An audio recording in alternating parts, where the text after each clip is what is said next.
slowly increase.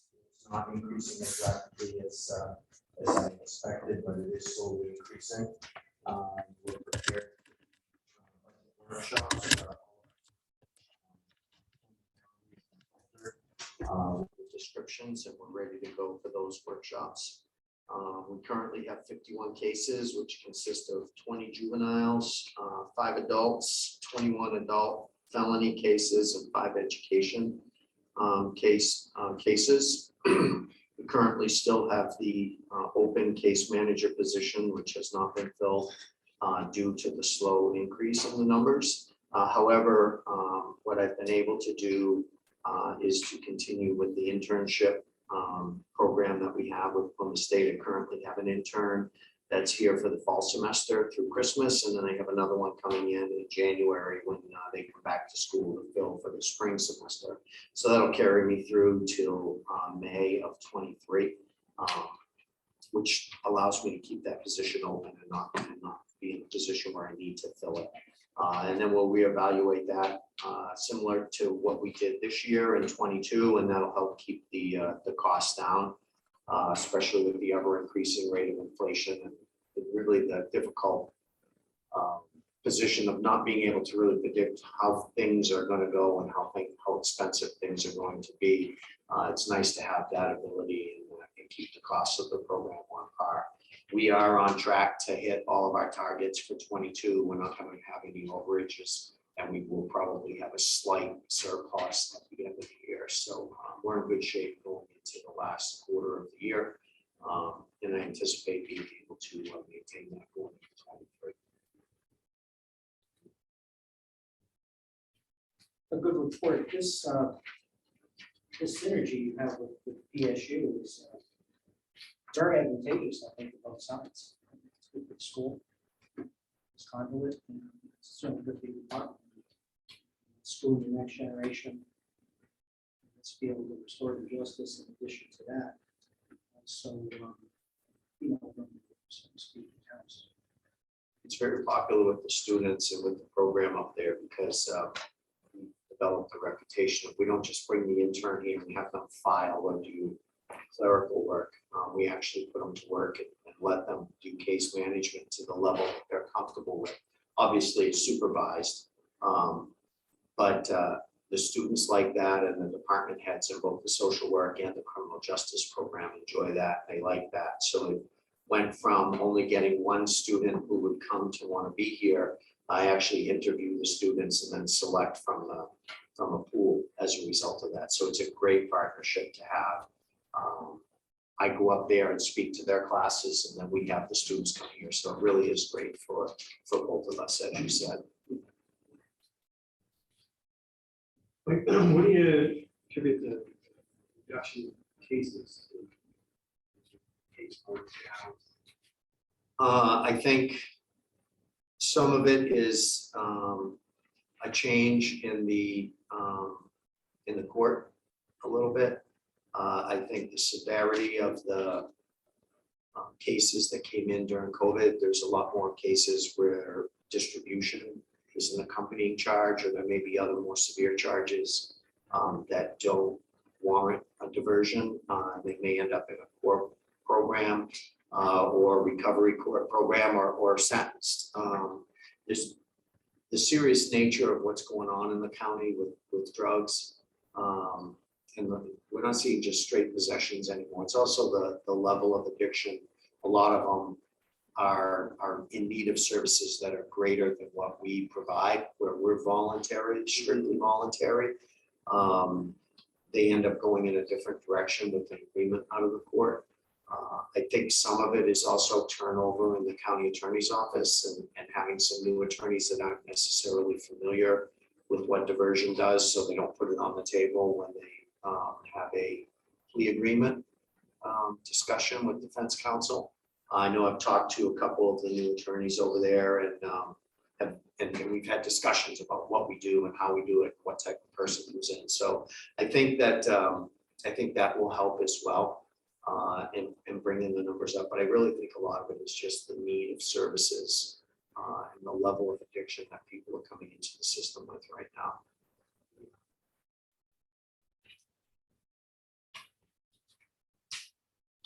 Just a quick question. Can you tell us a little bit about how you approach the educational cases? I know number's 5.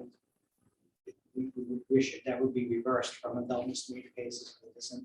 But how do you approach that particular area? So education only oftentimes, and we'll see this number. So as we leave the summer months, we'll actually see that number increase because most of those cases are kids that get caught with alcohol.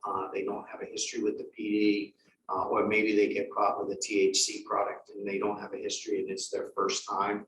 So a lot of times the school resource officers send them to us and they get put into an education only program. That may be something that we put together in office, or it may be through our third millennium online classrooms program.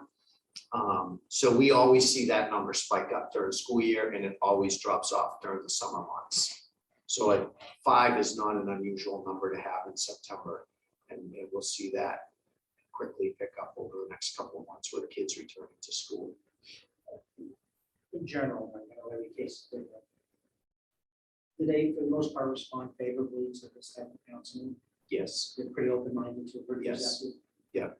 Yeah, a lot of it, because like I said, it's usually a lot of times it's kids that are not on the radar, that have never been in trouble before, and that's why they're being routed in that education only route, where they're not going to be going to juvenile court. You know, it would be, you could get the minor in possession of alcohol charge, and they could just easily go pay a $300 fine plus the penalty assessment, or they can come here and take the online course for $80.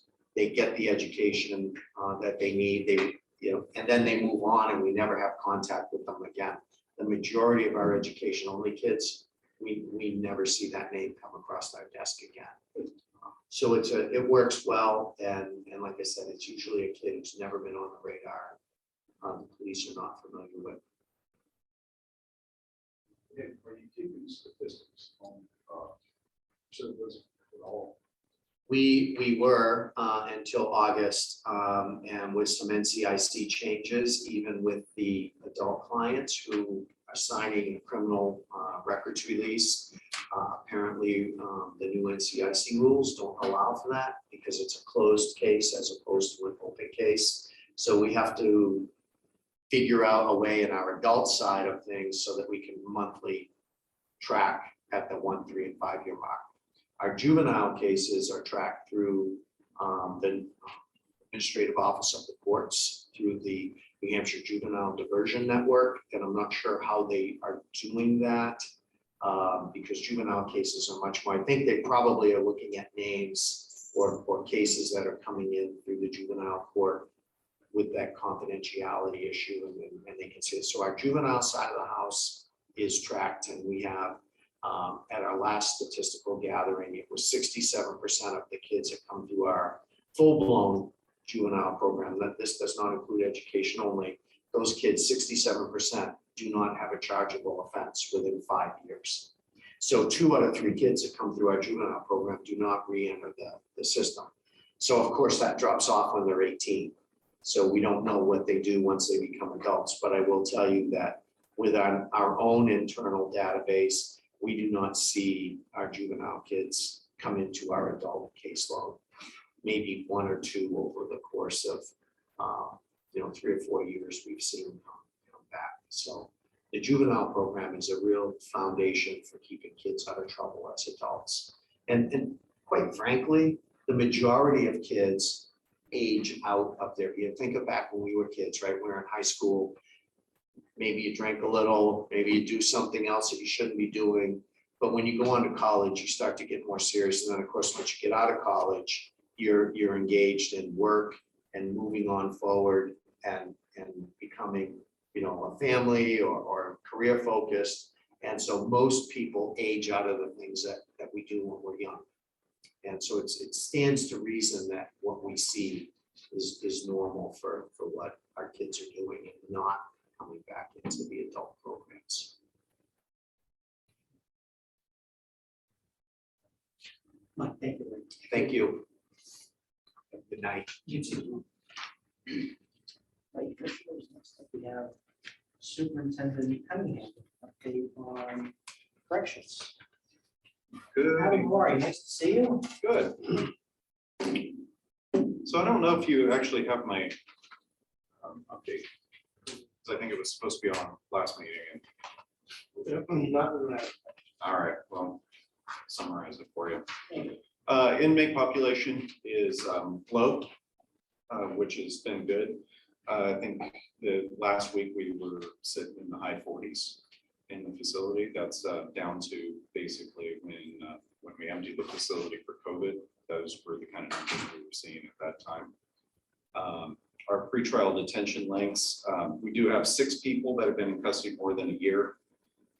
But then we have a big gap of zeros on the board until we get down to about the 6-month mark, which is getting closer to what we should be seeing as people going through cases in a timely fashion. Those notable 6 are, one of them's the Sapri case, which just had a mistrial, and so that number is going to continue to grow here. And we have a couple other really notable cases that are going to go to trial. But our pretrial detention lengths are starting to be more of a normal pattern. What isn't normal for the facility is, with all these cases being adjudicated, our sentenced population is next to nothing. I think the other day it was 11 people in custody that are sentenced. With 1 person in the core program, we have 2 people on work release, so it leaves very little in the actual building that can be part of programming or go out and do work crews or any of those types of things. So that number remains very, very low. I think we kind of expected to see it balance out a little bit in terms of pretrial and sentence populations. It really just has not. Overall population's dropped, but the balance hasn't really resumed to a normal pattern. Or this is the normal pattern, because now I've been saying that for the 2 years I've been here. Keith was saying that before me. So bookings are about on track. So there's really not much of a change from last year to this year in the number of bookings. So the same number of people are coming through the doors that have been. They're just now starting to move through the system a little faster. So that's the reduction that we're seeing. We have quite a few in-person religious studies programs throughout the week. AA and NA services have now been they're resuming in person in the facility. It took a while for some people to feel comfortable coming back into the facility after COVID. We've been inviting them back, but the fear, ironically, was that they would get COVID from the facility, and our fear is that they would bring COVID into the facility. So that's kind of what's going on with that. I know I came before the board a little while before to reduce down the board contract, because we just don't have the population to support having 2 clinicians. And again, we only have 1 person in the program right now. With rumor is we might get another one, but it's certainly not what it was several years ago in terms of census coming in for. The most notable persistent issue I have is staffing. This year, well, I wrote this update to you at the beginning of this month, and I said that since the last update we had 3, I have to update that. It's now 4. As of this morning, I received another resignation, which leaves us down 6 people. That's a total of 9 this year that we've lost. Put that into perspective, that's only of correctional officers, and we only have 23 of them. So percentages aren't good. What that's doing is I have some very significant concerns about that. With 6 people down, we're about 2 people away from being minimum staffed on all shifts, all days of the week, which means that there is no room for somebody to take a day off. There is no room for somebody to call out without somebody else being mandated. We're getting to kind of a critical staffing level. So that's something that is very concerning. We have not seen applications come in. are few and far between, and then quite frankly, some of the ones that have come in were not good fits for the department. So staffing is something that is very much a concern, and I've been speaking with the county administrator about it, because at some point in time here, we're going to be at a critical level. And I'm kind of at a loss for ideas, short of finding a way to incentivize coming into this, coming to work in corrections, which is probably going to have to be monetarily. Because of that, also, we are now up to, if I were to hire my 6 vacant positions and the remaining people in the facility that have not been to the corrections academy, we'd need to send 13 people to the academy next year. And then the other issue that causes, and so that the commissioners are aware, when we have such a, I'm going to say junior workforce, that doesn't leave a lot of, there's not a lot of experience, there's not a lot of training in the building. And so you have new people training new people, and as we lose more and more of this experience walking out the door, frankly, the liability for the county goes way up, because it is the experienced people that work in the building that have been through issues and have dealt with unruly people and have learned from the school of hard knocks. When all that experience walks out the door, there is nobody to teach the new people that, and therefore they have to learn those lessons the hard way. And so that is really a concern I have with our current staffing. We were unable to send somebody to the fall academy because we just can't afford to have even one person out of the building for 5 weeks. So that's just going to further push out our training issue. On a positive note, the budget's doing well. And that's in large part due to the full-time savings, full-time wage line savings. I've held off ordering some equipment this year just because we frankly don't have the body to put it on. It made no sense to buy equipment and put it on a shelf. And then the only other thing of real note since the last meeting was on July 26th, we had an inmate escape the building. As I'm sure you're all aware, Peter DiBiaso. He forced one of the doors, one of the exterior doors in the old House of Corrections, and was able to flee.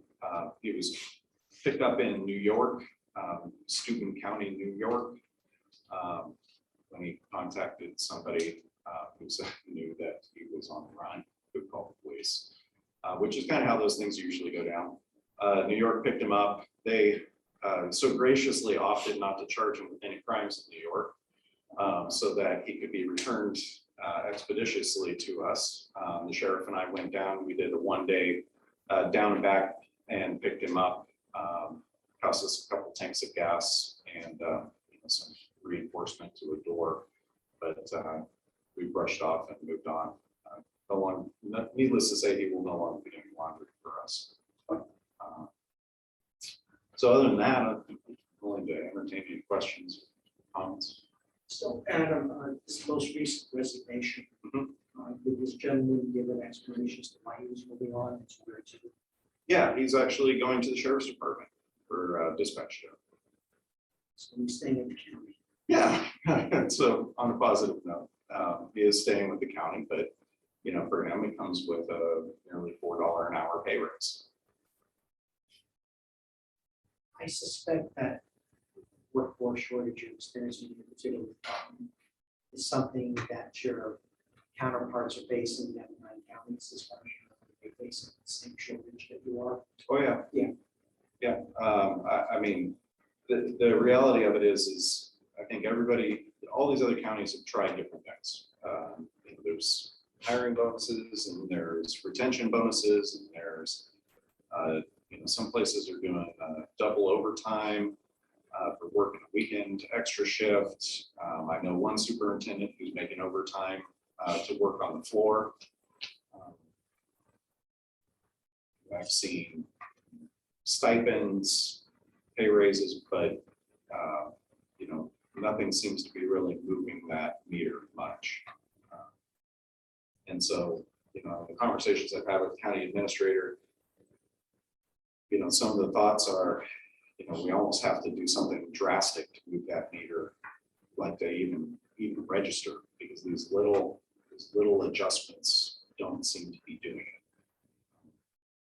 And I don't know what that is, and I'm not prepared to give you a recommendation or a suggestion on it. I can just tell you we have a problem. The most recent wage scale adjustment, is that in line with market? Depends on what market, I suppose, you want to put. If It is in line with other corrections facilities. It's in line right now. The problem is when people are, they're leaving corrections. So that's not really the competition that we have. And it is also, Choosing to leave corrections because they could, dispatch house, because they could find a career where they make more money. that's right. Less stress, easier work, more money.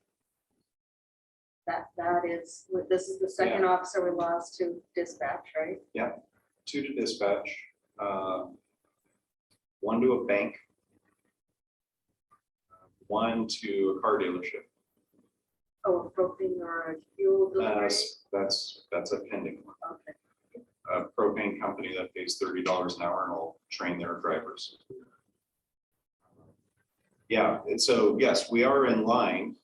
We are very much in line with the other counties who are also struggling to, who are sitting at, I mean, I think Merrimack's sitting at almost close to half staff. The problem is that's not our competition. I have not lost a single officer to another correctional facility. Yeah, I received an email from the HR affiliate, all the counties, specifically asking about corrections officers. Does anyone have the magic bullet? And we're struggling. We can't find people. What are we going to do? And when I think about that, this is what I did talk to the superintendent about. I think the magic bullet is cash. And you know, we're trying to keep up, and we have incentives, and they all have incentives. But how do you make someone want to come be a corrections officer? It will take a lot more money than we're currently paying, and it is the same problem with nursing. I don't know of anyone who has the answer, but I think the only answer is money. That's the only one. And these are positions in both cases where we can't offer flexible schedules and work-life balance. You know, these are 24-hour facilities, and we need people to do these jobs. They're not pleasant jobs, and we don't pay enough to entice anyone to want to do that. And I don't mean just we. I mean nationally, we don't pay enough to people to do those jobs that they don't require. It just is feels very different. People are graduating, going to college, and so they're getting a certain kind of jobs that command a certain wage. Well, we need people to do physical work, and we have not been willing to pay them as much. And it feels to me like that needs to start changing. Reaching from a higher level, but that's the only way it seems to me. Yeah, I think the county administrator is right. This past week, with as far as percentage of open jobs, that was second highest. We'll be running into exactly what you're saying. What the superintendent is described about the truck driver. I mean, that's what, about $10 an hour for the person that they hear. Yeah. And a hell of a lot easier. New Hampshire is at least here, central New Hampshire, Lakes region, where service, this whole economy is driven by service. And so these are, I don't think those jobs, all those open jobs are require college education.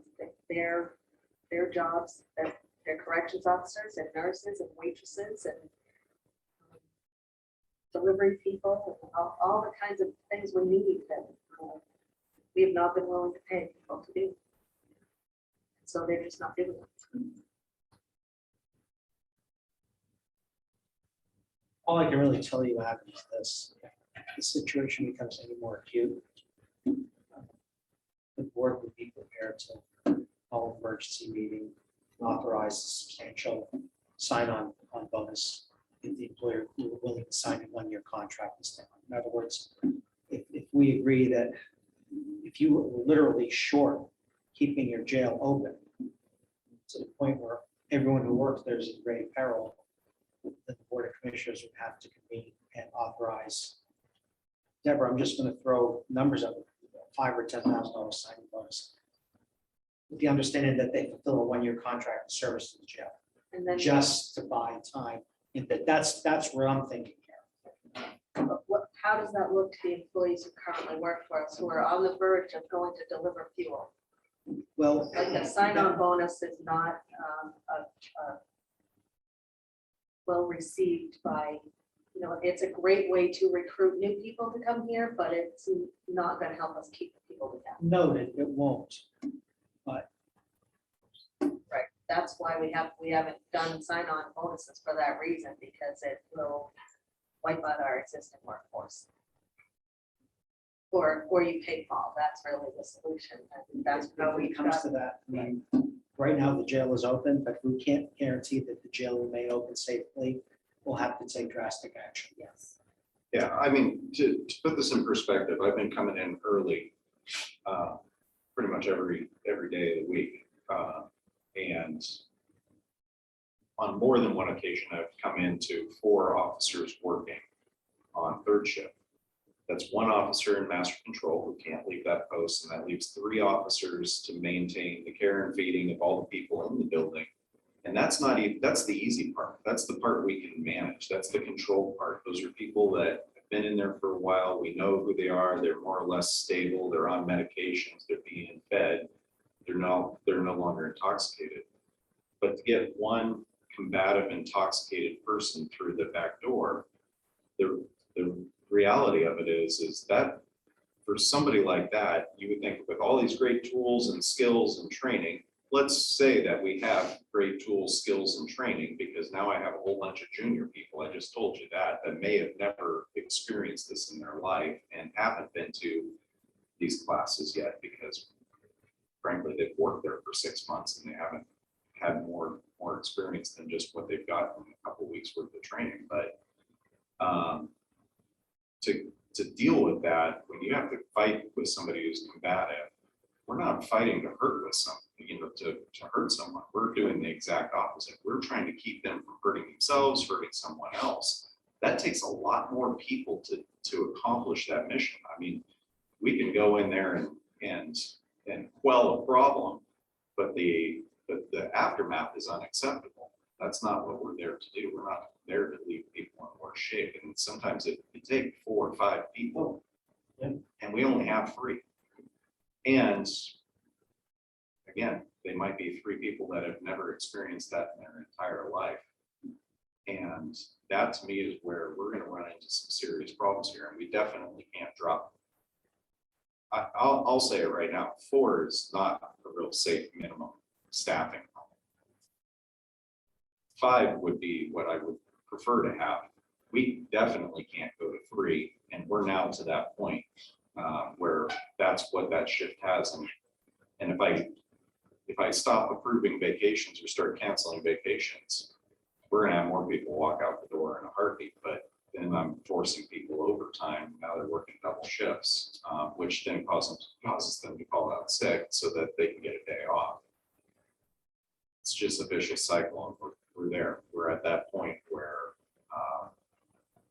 and strangely enough,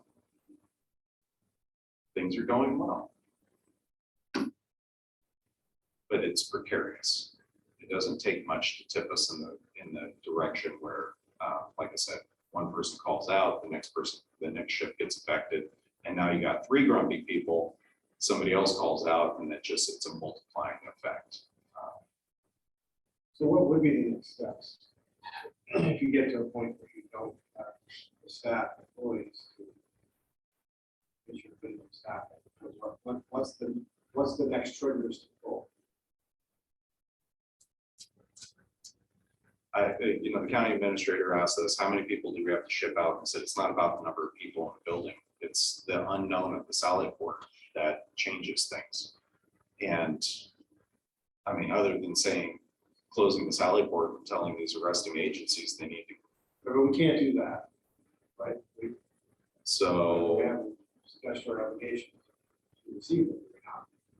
But We we don't- pay for it. to pay for, to cause it to happen, What's that? I think to cause it to happen.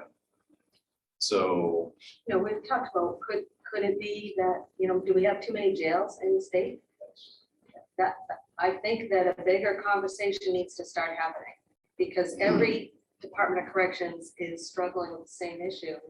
So maybe, and I know it's not ideal, certainly horrible to think about, but maybe we need to lose a corrections facility. We'll still have, the county has responsibility.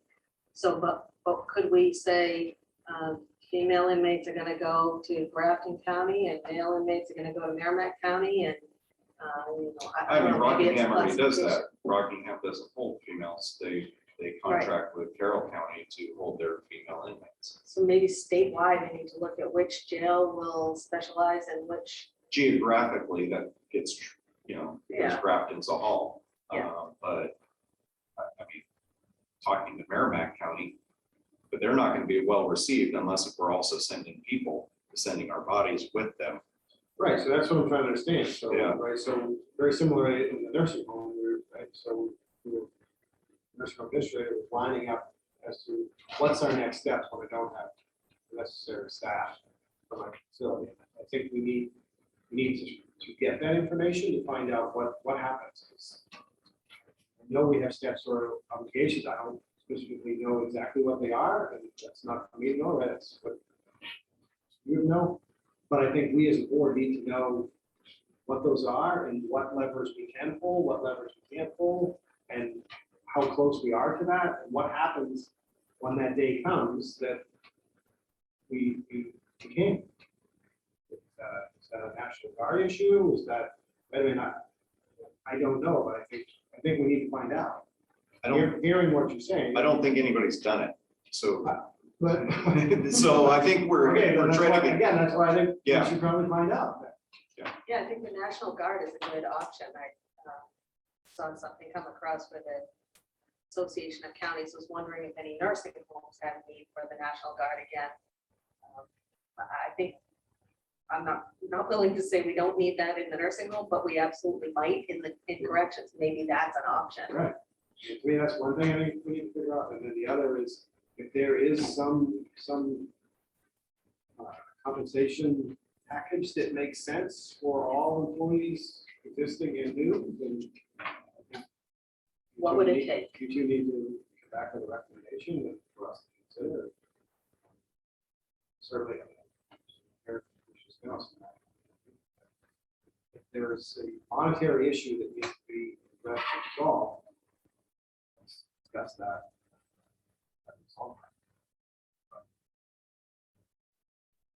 Losing them to dispatch is not a good thing. Yeah, exactly. I mean, that's That's a real certainly problem, concerning, right? That- We I don't understand have to dispatch have has its own dispatch. problem, but we're not helping. Right. We're Just- not helping ourselves here. We're just robbing Peter to And I pay Paul. certainly, and I also recognize that individuals are not lining up to go into this field of work, which is a bigger problem. And I have to assume that the state corrections facilities are having the same problem as the county. They are, I think they're doing 60 some odd people, and they have people on, they're working 4, 5, 16-hour shifts a week, which doesn't last. Has there been any discussion of corrections about regionalizing operations? I initiated a little bit when I was looking at what we're going to do with core, because I was looking at that as a possible option because a lot of the other facilities have a core program. It's just called something else at their facility. And seeing if it made more sense for us to do administrative transfers. I think the problem that comes with looking at a regional facility is the pushback you would get from the sheriffs and from the local PDs when Farnstead's being told that they've got to drive to Grafton County, that they're not going to be happy about that. And then I think then the next question is then because again, we would have to send our staff there, and then for a staff member that lives a half mile from our jail, why would they want to start driving all the way to Merrimack? We'd have to find some sort of other compensation just to get them to go down there. And then on top of it all, it's not as simple as just going to a new facility. There's rules and regulations, facility layouts, policies and procedures that vary dramatically with every. So there's going to be a learning curve and a training curve that goes along with it. So yes, there has been a little bit of conversation. I think everybody's just doing their best to tread water and stay afloat, hoping that we're going to round the corner and we'll start seeing the applications roll in. We have hired people this year. We've hired some very good people this year. I've also lost a couple of them already. I'm losing people before they even hit the 1 year mark, not because we've gotten rid of them, but because they decided to move on to something else or some greener pasture that perceived greener pasture. I mean, you anticipate the jail population is going to remain down. That's what it really does appear to be right now. Well, I mean, do we have any studies with regard to recidivism? Are we seeing people come back or? Yeah, so our current jail management system does not provide good recidivism numbers. I could pull a report, but I can tell you that the report's not correct. However that system calculates it, it isn't correct. So no, we don't have that. Now I can tell you just anecdotally, the people coming into the building are people we know. So, we get a lot of PCs that are the protective custody, the people that are intoxicated. That's almost a daily, who's who check in for us, local folks. And you see a lot of these cases where it's not really recidivism per se, because they've been arrested on something and they were released on their promise to appear. They didn't go to court, then they get arrested again, then they get released on promise to appear, then they don't go to court, then they get arrested again. So it's the same case, it's just carried on 4 or 5 times.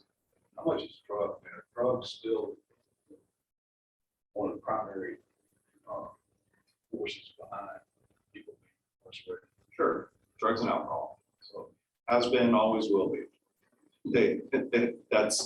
That is the nature of the business. Drugs and alcohol will always be, and probably alcohol even more than drugs. And we always like to ignore that one, but the vast majority of people who come through the doors are intoxicated under 1 or more substances, and it takes away your logic and your thought process, and you do silly things.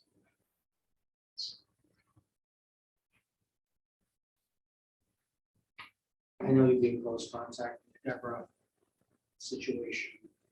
And all we can say at this point is we are prepared and quickly and decisively we have to using whatever is necessary to make sure we don't reach a critical mass there.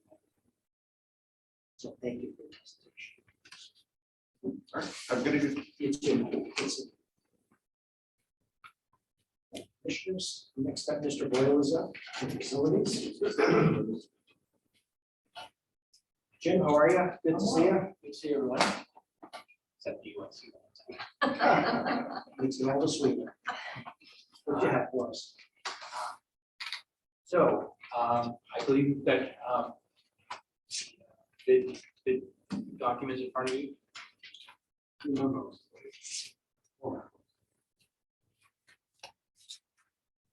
start Culvert first. with the culvert. We had two bids on it. One was for Anchor Excavating, the other one was for Lime Excavating. John Lyman was the low bidder at 14,640. Anchor was excavating at 18,165. So that's why I recommended that we go with John Lyman. He was, hope you guys don't have any issue with that. What's up? No, it's apples to apples, and Mr. Lyman has a very good reputation in the excavation business. So we don't need a motion. Do we? Yes, you do. I move that we accept the bid from Lyman, John Lyman. Is there a second? All in favor? Aye. Motion carries. Nursing home piping is the next one. We got, once again, two bids, one from Sam Mechanical, one from E&E. E&E was the low bidder at 23,945, followed by Sam Mechanical at 24,780. That's why I asked that E&E be awarded the contract. There's not much of a difference in price between the two companies. I know, Deborah, we have some experience with Sam Mechanical. Do we have any experience or references on E&E? I think we've used them before. Yeah, In the nursing home, Shelley's Shelley? nodding her head, yes, you're familiar with both, right? yes. I'll ask you a question, Shelley, Jim, bear with me for a minute. If the bids were identical, would you go with Sam or E&E? So we need a motion to accept the E&E bid. So moved. All in favor? Aye. Aye, the motion carries. Next one is the rec yard repaving. And once again, we've got two bids. One from R&D paving, one from GMI paving. R&D was low bidder at 40,950, followed by GMI at 43,350. Once again, they were almost identical bids. Same apples to apples. Correct. Second. All in favor? Aye. Aye, motion carries. The last one is the sanitary line relining at the nursing home. Once again, two bids, one from Rowell's and one from Vortex. Vortex was low bidder at 80,000, followed by Rowell's at 108,000. As I said in here, Vortex is located in Maine, but there's a lot of work in the Laconia area. So that's why I recommended that we go with Vortex. And again, we're quite certain that both companies were speaking the same language vis-a-vis their bidding process. Correct, yes. I'm with you on Vortex. It's quite a difference in price. That's saving the town almost $30,000. But we are aware that when we have emergencies, we do call Rowell's. But that's a separate issue. I move that we accept the Vortex bid, I should say. Is there a second? Second. All in favor? Aye. Aye, the motion carries. Bids it right now. Now you can lower. And do you have a solar update for us? Yes, I'm sorry, that's. Right now, we've talked to one company, Vitzium. And we are also talking to New England Commercial Solar Services. New England Commercial Solar Services has not given us any bid yet on this, so I don't want to go there right now, but we are talking in the process. So as soon as I get more information, I can bring it before the board. I appreciate you doing that due diligence, Jim, and also thank you for bringing us competing bids on all of these requests. Sometimes it's difficult for the facilities manager to come up with more than one bidding company, so it's nice we have a choice. It really empowers our position, so thank you for I that. just feel bad that we're only getting two.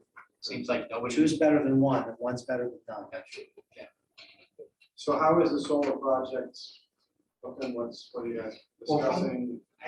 We're discussing right now the field behind us. And it looks like, from what Vitzium is saying, that they can supply quite a bit of our power. I think they can generate a lot more, really.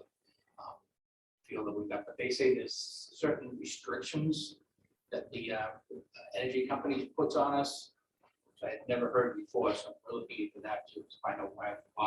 They don't want to lose a customer. Very possible. There's something about so many solar panels in the county. And I've never heard of that before. As you work with these companies, Jim, please keep in mind that the commissioners, this board has been in discussion over the last year or so about the viability of doing this. We do have the funding, for the approximate funding, but the commissioners have two concerns. And the first concern is time for return of investment. The second concern is longevity of the product regarding the length of its shelf life. Solar, this is the solar panels that you're discussing with these companies are vastly different than the ones we buy at Home Depot, the little porch lights, and they have a little lens on top, and after a couple of years, they become beclouded, they don't work anymore. The same thing happens to solar panels that you see on roofs and things like that, but they're much more sophisticated. So our concern is, what is the warranty on these products and how long will they last before replacement? So please keep those concerns in mind as you go forward with the process. We have brought that up, and they're saying now that the new solar panels have a warranty of 25 years. So, I haven't heard that. but we will keep working on this, and hopefully at the next meeting, I'll have more information from the board. I think it's, we've asked for pricing on putting panels on roofs. Where can they go on the roof somewhere so we don't use all of our available land? Is there some mixture? Can we have some on the roof, some on the land? Can they all? So they're looking at particularly one of these companies is more a consultant. And so he is looking at that sort of thing. Jim sent them all of our electric bills. They're confident that we can build enough to cover the nursing home's electricity. We're hoping they can get us to the point where we can cover all of the electricity for the complex. That's the goal. The one, Jim's right, they've been, both people we've talked to have been clear that they're 25-year warranties, that you buy a maintenance contract with the company, and we would have to budget for that. That would be like an annual maintenance cost, and they do all the maintenance. They can monitor the system from off-site. So if one of the panels acts up, and they know it. It was the return, the one that we looked at. I think they talked about a 10-year return on investment. That's really qualified because I'm not sure they were looking at our correct electricity rate. So we have a lot of work to do still, but just preliminarily. Also, the numbers they're giving us with grants that are available right now and rebates, we're well in the ballpark. We have, I think, $2.5 million as an estimate for this project. That seems like a very reasonable amount. So how does this process work? The consultant would design the solar field, the solar project, and then that would then be turned out to RFP. Yes, I don't know about the consultant role. I'm not exactly sure. We're kind of waiting. He's preparing something for us. Yeah, he sent us an email today with panels on top of the roofs of the buildings here, which I'm not real thrilled about because penetrations. We share the same roofing concerns. Okay, yeah, from what I gather, he was going to give this to his people that he deals with, the contractors and so forth, and get an idea from them of how to do this. But once again, it's all preliminary, and we're still working on it. The other company's given us like a price. They're ready to go. Here's how you do it. Here's what you do, and just let us know. They're ready to go. A lot. So we told them though, this would be going out to bid, absolutely, and yeah, I'm anxious to see. what the It's moving consultant comes along. back with. Good. Yeah. It's moving along. We wanted to thank you. Thank you. Have a great Thanks, night. Jim. Take care. All right, commissioners, we have a financial update from Lori Sharp. Lori, how are you? Good. Good to see you. We're well, thank you. Bring us good news for the most part, sort of. Sure. I don't know. There's probably some. So the first thing I have to look at is the revenue comparison. And so compared to last, in this month, or last month, there's $53,000 more on the deficit projected in the revenue. And I can give you a rundown of where those are, the substantial spots. So $20,000 actually improvement, there's movement in the grants for county attorneys. So we projected more of a deficit last month. That is not the case. And so that was $20,000 improvement there. And there was a reduction in the surplus projected in the gun stock line. And so we had projected we would get 340,000, and now that's listed at 300,000. So that's the offset there. And then the sheriff's department, a $9,000 additional deficit in grants. And just so you know, we've been talking with these areas, and so that's directly from the sheriff. He doesn't anticipate any more grant money coming in for that, so that's why we've changed that one. And then the other area that's a substantial difference that makes up that $53,000 is a $30,000 additional deficit in the health and human services recoveries line. And that is based on year-to-date receipts. They're considerably lower than what they were last year or even 2 years ago. So the bottom line in revenue, we're projecting an overall revenue miss currently at year end of $773,390. That's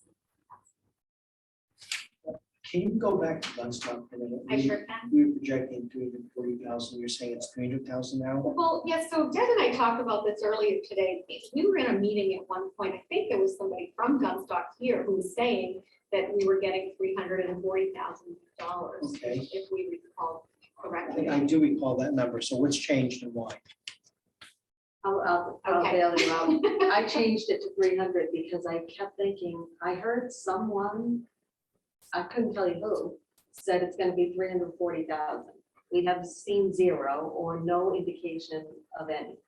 And I don't know what, I just don't know. I don't know if we're getting it. We have no official word on that.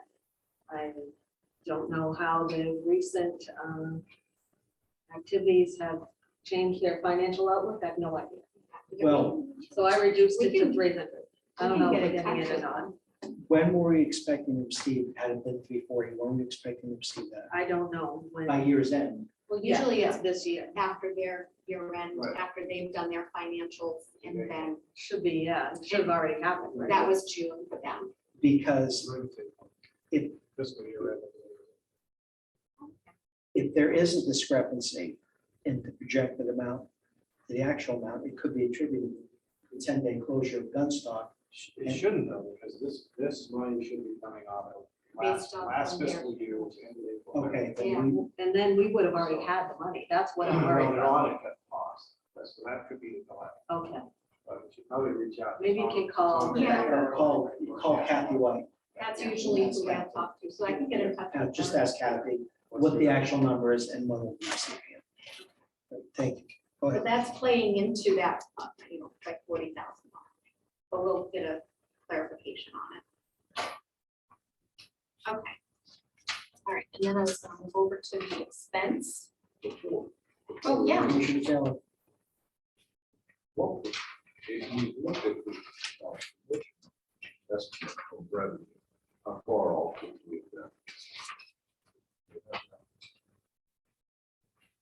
I'm sorry, I didn't actually. Yeah, I gather this is the budget estimate of revenue. Oh, I see what you're saying, the Yeah. commission.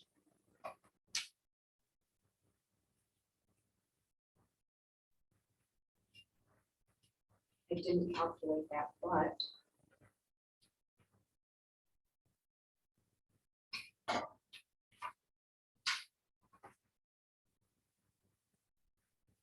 don't think the taxes in for that. I don't care, you are. Yeah.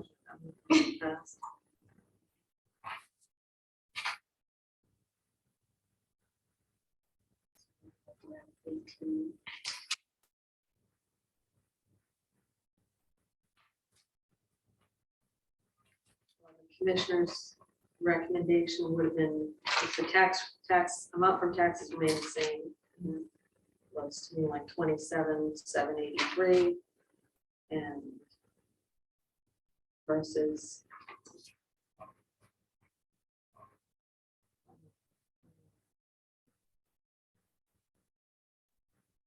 And the $2 million, Right. $2 million fund balance. fund balance. Not the commissioners. Oh, right, all right.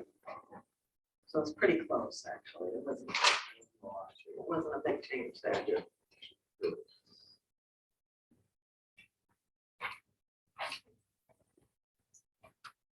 Moving on to the expense. I don't have.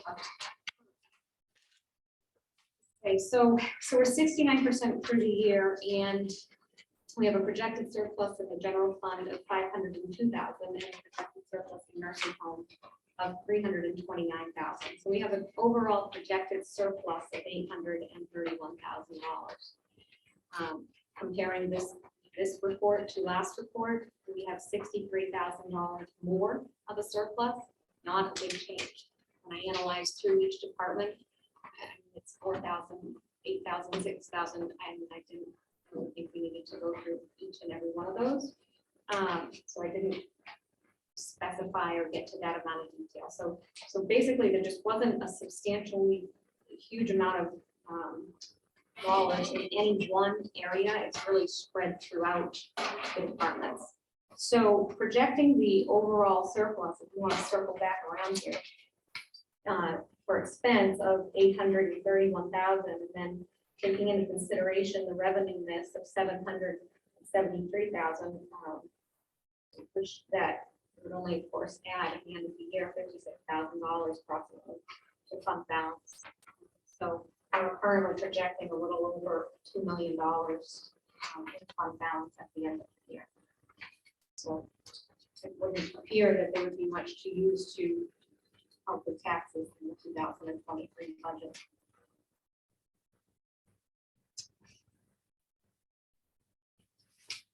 Commissioner Waring, do you have any thoughts on that project on balance? Exactly what we stated a year ago, 9 months ago. Did not recommend using $2 million to fund balance either.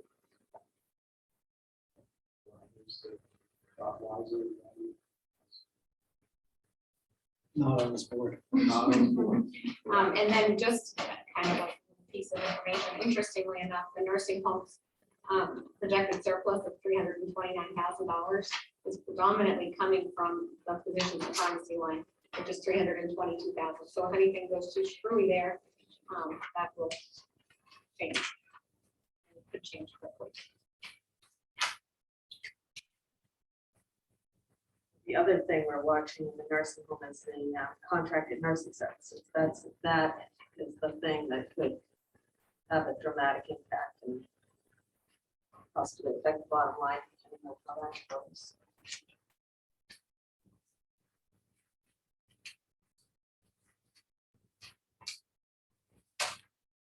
Deeds is precariously close. She's got a $30 surplus right now. She's but- squeaking through, and I actually contacted her, and she had a few lines that weren't spent yet, and I think she just kind of hangs on, waits till the end of the year to do her things like office supplies and I think maybe postage. And I talked to her, and the changes that I made were for her also. So I think we're talking about maybe a $30 surplus that we're showing or something like that in the bottom line. So, that said, though, Deeds had a record high this year revenue. So I didn't grab those specifically, but she must have had some good sales come through because her numbers were up considerably compared to the rest of this year, which is what she was projecting, which is what we were hoping for. Yeah, so maybe get a few months like that. The next thing on. The next thing to look at is the cash flow. I have all these wonderful notes here, and now I scribbled all over them, so I'm just going to kind of go through this and do my best. So I'm reflecting that we are running out of money in November, and by then the current TAN of 3.7 million will be fully drawn upon. The cash flow that you have doesn't includes some of the ARPA projects, and that's due to just really uncertainty of when they may be completed. And those particular items are some of the larger ones. So the remainder of the sheriff's communication system, the jail, sink, toilet combos, skylights, and nursing home, courthouse electric, masonry, nursing home pillars, and the culvert. Those are some of the bigger ones that I didn't include, but yet I thought had a strong potential of being done maybe or started this year. So if we proceed with the rest of the projects into 2022 that I just mentioned, it will use an additional 1.6 million, which brings of ARPA, which brings the ARPA cash balance to $858,000. And that's just, it's not enough to cover a projected cash deficit of almost $4 million. The anticipated TAN borrowing interest rate as of today is between 2.5 and 3%.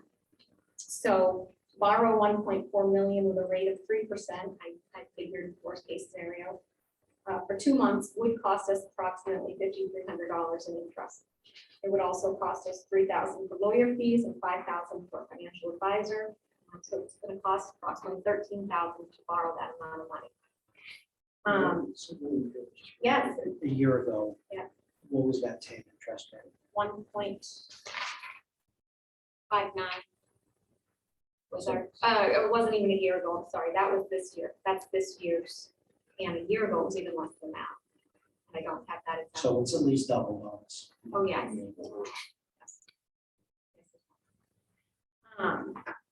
So today, just to kind of give you some offsets, because we leave the money as it is, as it's shown on the cash flow in anticipation that we're going to do more projects this year. It's going to earn 2.4% in the New Hampshire Public Deposit Investment Pool. I've been working with Bank of New Hampshire also, and they had us quoted at a rate of 2.25%. Today they came back and they said that they would offer us 2.5%. To one, beat the public deposit investment pool, and because they want to keep business with them. So because I am presenting this in a manner that I don't recommend continuing to use the ARPA for cash flow purposes, my recommendation is that we would proceed with another TAN if we anticipate paying the 1.6 million in projects that I mentioned this year. We are currently approved for up to $10 million of borrow. What's the 1.6 million projects that you think we're going to do? Yeah, so that is the remainder of the sheriff's communication system is 355. The jail and sink toilets, I had at 300,000. The nursing home skylights, 521,000. The courthouse electric was 250,000. Masonry, also a courthouse, was 132,000. Nursing home pillars are 45, and the culvert, and I'm sorry, I don't have that. I just have culvert, is 50,000. So there's only one culvert. So that number doesn't even include the 1.3 million for gun stock It does not. and the 580,000 for Silver Lake, It does not. which are likely both getting paid out.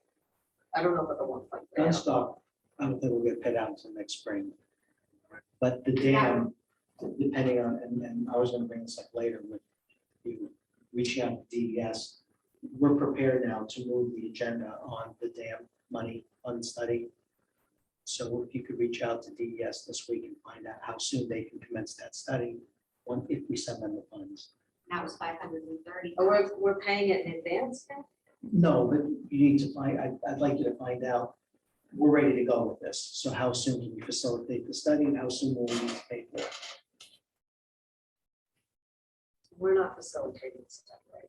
I mean, I talked We're to, underwriting the study. right, I thought we were giving 580,000 to whoever it is. I thought it was the Silver Lake Association, but today I talked to Pauline No, and she told me that they are gonna have the state do the study. Right. And so I told her when we get an invoice, that's what I thought was the deal, we would send Exactly a right. check. That's exactly right. All right. And then whoever it is who's paying for the invoice, that's who we'll give the check to, which seems like it's gonna be the state, which is really a horrifying thought that we are gonna pay the state. Well, we'll revisit this topic a little later on in the meeting. All right. So of these projects, what is the status? Where are we at? Obviously, several we just approved it tonight. Right. So I ask that because it certainly will cost the county less money to use our art funds to carry us through the end of the year than it will be to borrow money, which is why I asked the question last week. So my recommendation would be to not borrow money unless we absolutely have to, because we're absolutely going to expend all of the cash to be a negative cash position. But I as one commissioner would be saying, let's leverage our art funds at least the remaining of these months. Next year is an entirely different story. We're gonna be right back to borrowing $10 million, as we always have, but So if we we will, cannot borrow $1.6 million at 3% now, we're not to do that. Use $1.6 million. It's going to cost us 2.5%, but we're not going to be able to earn that. 2.25 to 2.5, so it costs us less money. I'll have to sit with Jim and find out, and look at all these proposals and when they are proposing that we'd be spending money. And it's likely, I read a couple of them today that talk about delivery times of, actually it was all the windows, which is not even on your list, but that was 14 to 16 weeks, they're, so we may not be spending money until the first of the year anyway. If that's the case, I So mean, we just don't know that. It's been an unknown, and we need to deal with that project by project to figure out when we need to spend money. Okay. And make sure we have, because pushing them, like we are the ones pushing the contractors off. They're talking Right. about holding prices for 30 days. We can't No, risk I'm that. certainly not advocating for that. Right. but if we commit to them and lock them to a price, and then they come back and say, well, I can't start the work for 3 months, and that's a possibility, right? Yeah, it's in most of their proposals, the last timeline. In which case the price wouldn't change. Right, So we'll. so I'm all for saving money, but I'm nervous about when everything's gonna start. Probably cash flow. And where is the communication project at? So it seems to be installing here, projected to pay out. I have not heard anything about where that project's at. He said they were having some back order issues getting parts for it. And so we were supposed to pay out, that's actually, most of that's on here. We were supposed to pay out $945,000. Initially, I think it was anticipated for August, and then it got pushed out to September. Now it's pushed out to October, all because of getting the pieces.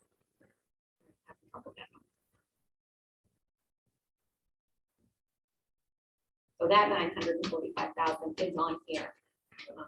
Yeah, We don't know what we're gonna pay.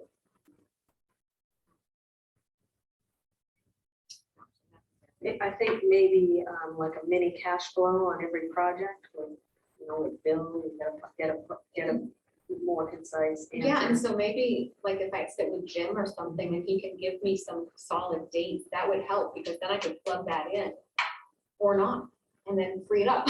So, Yeah. So that would work. Okay. Perfect. Okay.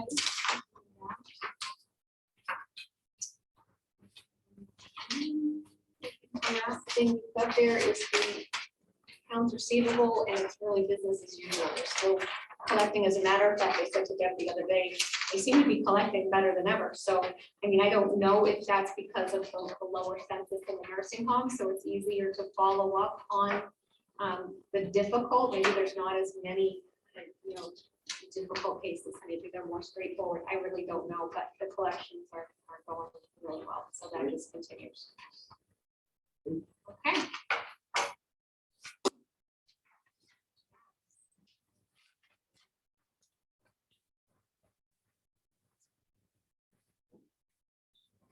Yeah, Laura, I think that's a good idea to sit down with Jim when you have a chance later on this week and line item the commencement of those projects, and then you and Deborah can calculate when they'll be expecting checks. Thank you. Okay, commissioners, next up, we have some generous donations to accept. We have a donation from Paul Bellier in memory of Mary Go Bailey, in the amount of $50 to go to the Resident Council Trust Fund. And okay. I move that we accept that donation. All in favor? Aye, the motion carries. Okay, Deborah, authorization to sign the 2-year contract with Standard Power. I know we discussed this earlier. The commissioners may have some questions. Asking that you ratify your vote to allow me to sign the contract.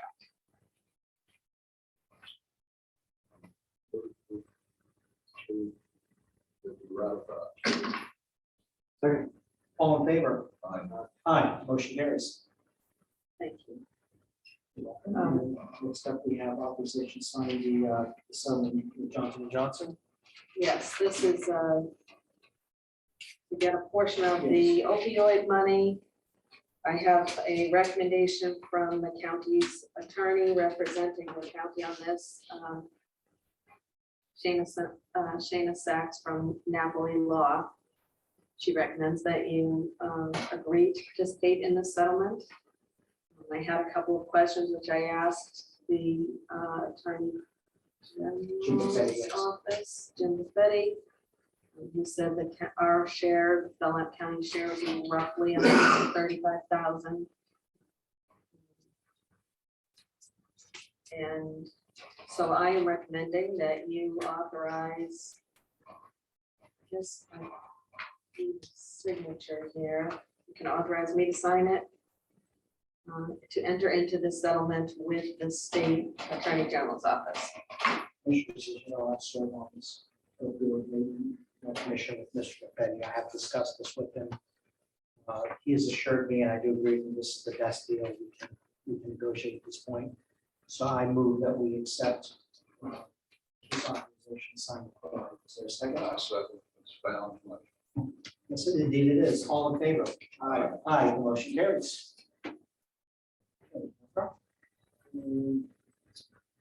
Do we have other business?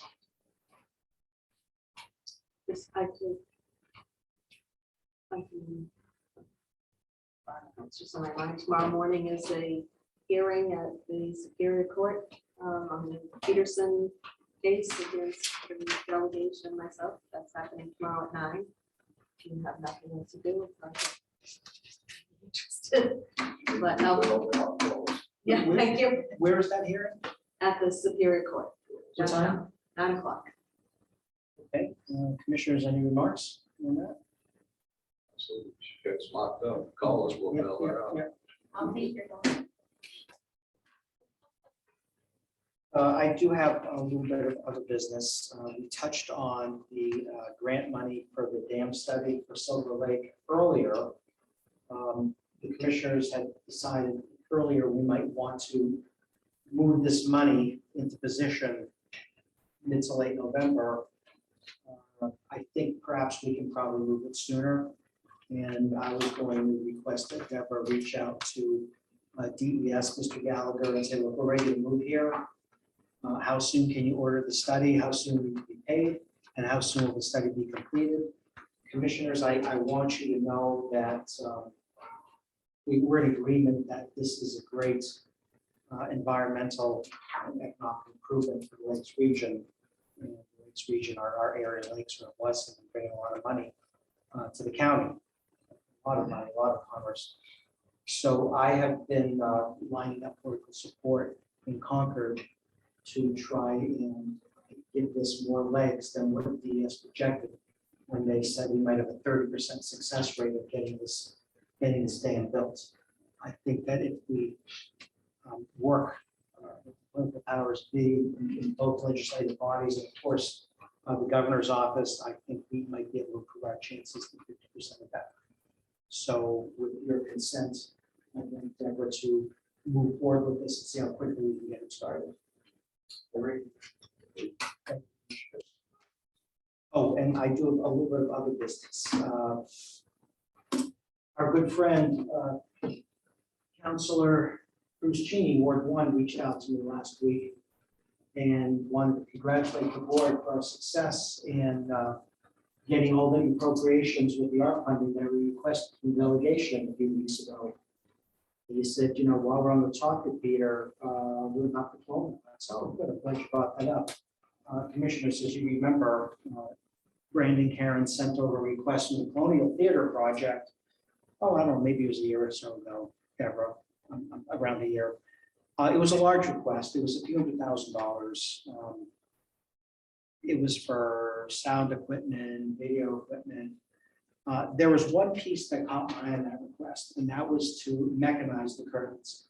And that request was a very modest $10,000. I don't know if you remember our discussions on the Colonial Theater Project, but I think it was the consensus of the board. We were not inclined to grant that large of a sum of money. However, we would consider a smaller appropriation request. What I told Councilor Cheney is, look, so, you know, the commissioners, we have to be in unanimous agreement on how much to spend on Colonial and what for. It is my suggestion that we request an appropriation to mechanize the curtains of Colonial. At the time, the request of that was $10,000. This being a year ago, it's probably more. So when we do go before the delegation with our next batch of appropriation requests for the art funds, I'd like to request an amount not to exceed $25,000 to mechanize those curtains. It will probably be less, and I'm not inclined to pay certainly any more. And again, mind you, the original bid number was around $10,000. I think that might be light for 2022 to 2023. Your thoughts? Let me just go with this. Yeah. I had heard in questions, and this may be the question you're talking about.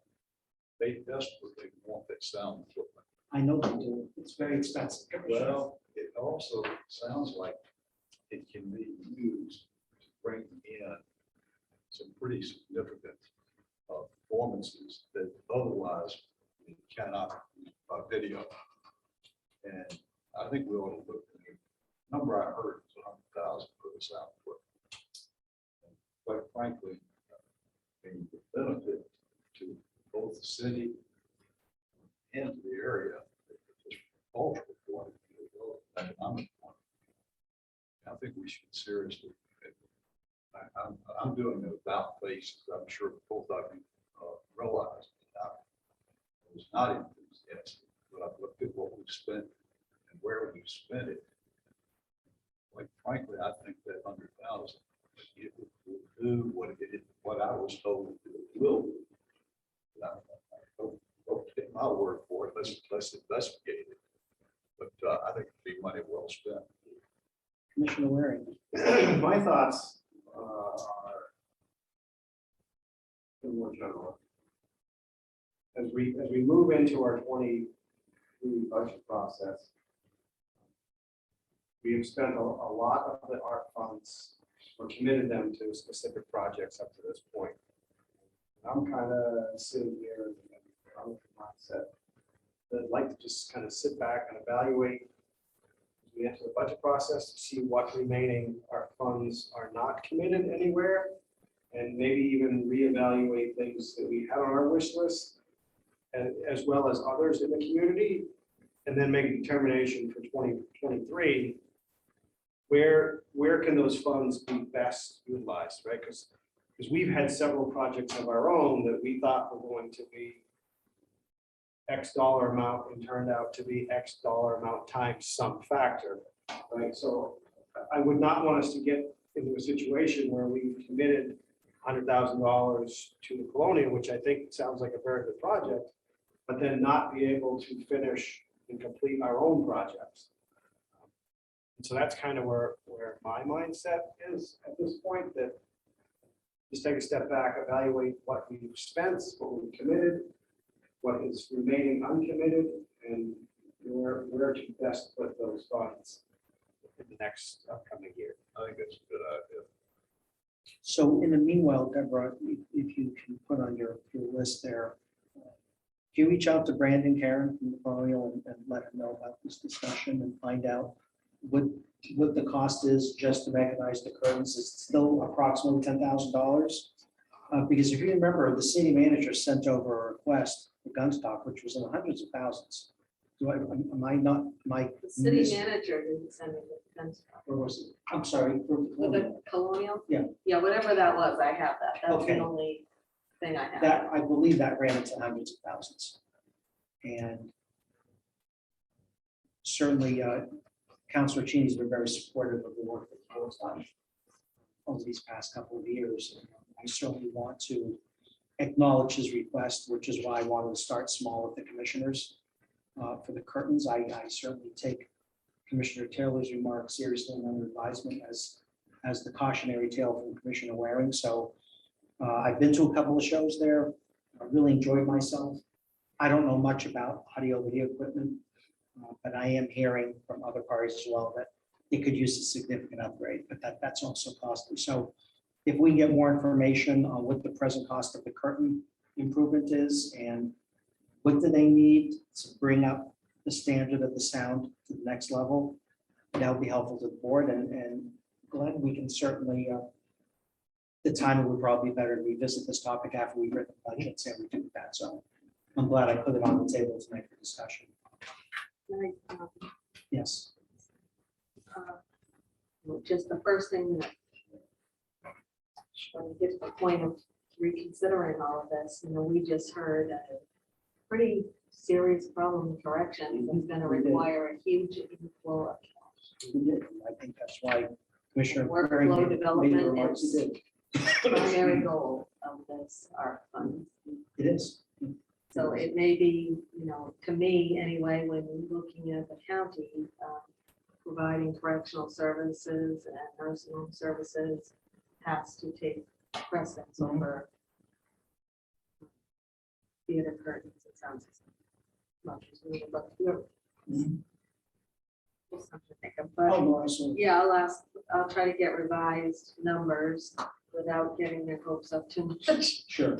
on those projects. We can only do so much. I think the board's been very generous. in Yeah. our And we've had some good appropriations news, approved by the you know, corporation. Our biggest projects, the solar system, solar field, may not cost what we thought.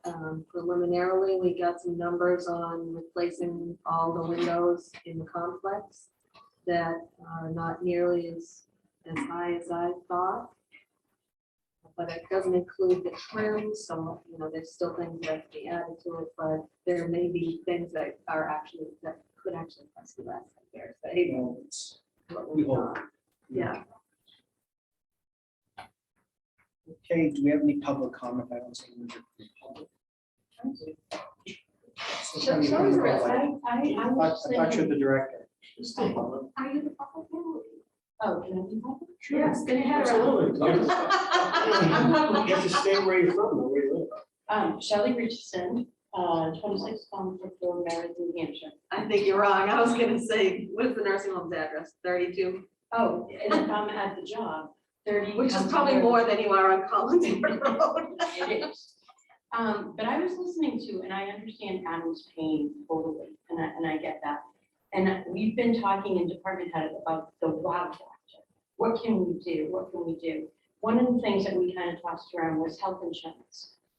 Because I know other places have, we've, looked at 10% now for their staff to put forward. And I know at one time, I think Commissioner Spanos, you were saying the state gives a reprieve sometimes. They do. For health They can insurance? give you a 2-month grace period over a calendar Would year. that be something that we could look at, what the price is for the health insurance to be covered for the rest of the year? Would that motivate anybody to come here for jobs and the rate of pay going up? It could. I don't know, what that would be, but it's something that we have talked about.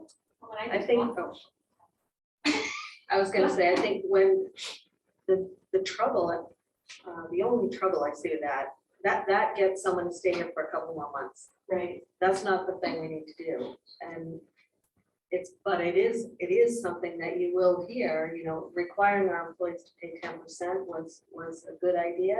Was the right direction. It's what was done. It was unknown at the time that the rate was going to go up 16%. That health insurance cost has driven employees away. People used to come to the county, although they were going to make a lower wage, they were going to get better benefits. Now they're making a lower wage and they're not getting a better benefit. And that is something I think that does have to be adjusted. So that'll be a part of the 2023 discussion. And we don't even know the rate. I don't know the rate yet for next year, but I think that is an area where we could do a lot better. We just really have to do something better there. When employees who were paying $27 a week, that jumped to $65 a week. That was a huge jump, a huge cost for employees to bear. So it is something right about health insurance. But I was just gonna say, and kind of there too, is when I came here, the public sector, and the private sector, sorry, you pay a lot. That's not happening anymore. And I just found that out. I just had an employee who was here for a short time, and I was shocked to learn that she was in a place that was private sector paying 100% of the health insurance. I've never heard such. That's a turnaround. Yeah, it is. Yeah, they realize they have to adapt, and that's how they're doing it.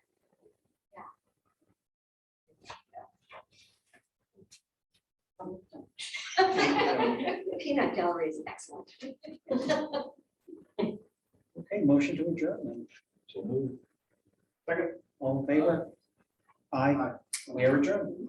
Thank you, commissioners.